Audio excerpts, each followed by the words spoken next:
আজকে আমি আলোচনা করব গাণিতিক গট অধ্যায়ের 22, 23 এবং 24 এই তিনটি অঙ্ক নিয়ে। কোনো একটি শ্রেণীতে 11 জন শিক্ষার্থীর বয়সের গড় হচ্ছে 13 বছর। 3 জন শিক্ষার্থী নতুন ভর্তি হওয়ায় বয়সের গড় হলো 12 বছর। নতুন 3 জন শিক্ষার্থীর বয়সের গড় বা সমষ্টি কত?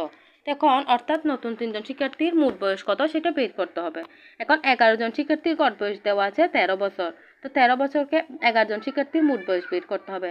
11 জন শিক্ষার্থীর মোট বয়স বের করা মানে 13কে 11 দিয়ে গুণ, যেহেতু 11 জন শিক্ষার্থী আর গড় বয়স দেওয়া আছে হচ্ছে 13 বছর, তাই 13কে 11 দিয়ে গুণ করলে হচ্ছে মোট বয়স বের হবে। 143 হচ্ছে 11 জন শিক্ষার্থীর মোট বয়স। তারপর বলা হয়েছে নতুন 3 জন শিক্ষার্থী যোগ হয়েছে, অর্থাৎ 11 এর সাথে 3 যোগ করলে হচ্ছে 14। 14 জন শিক্ষার্থীর গড় বয়স হচ্ছে 12 বছর দেওয়া আছে।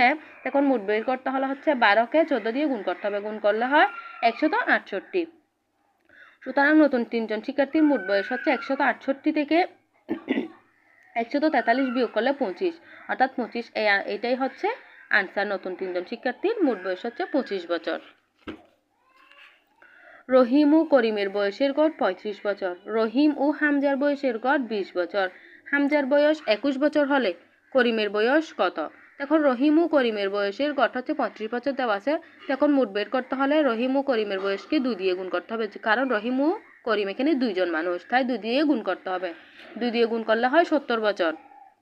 রহিম ও হামজার বয়সের গড় হচ্ছে 20 বছর। তারপর হচ্ছে রহিম ও হামজার গড় বয়স এটা 20 বছর, সমষ্টি বা মোট বয়স হচ্ছে 20কে 2 দিয়ে গুণ করলে 40 বছর। এখন হামজার বয়স দেওয়া আছে 11 বছর। তো রহিমের বয়স বের করতে হলে রহিম ও হামজার বয়স থেকে হামজার বয়স বিয়োগ করতে হবে, মোট বয়স থেকে হামজার বয়স বিয়োগ করলে এটা হচ্ছে রহিমের বয়স 29 বছর। তারপর করিমের বয়স বের করতে হলে করিম ও রহিমের মোট বয়স থেকে রহিমের বয়স বিয়োগ করতে হবে, অর্থাৎ রহিমের বয়স হচ্ছে 29 বছর, তাদের মোট বয়স হচ্ছে 70 বছর। 70 থেকে 29 বিয়োগ করলে হয় 41 বছর। এটাই হচ্ছে করিমের বয়স।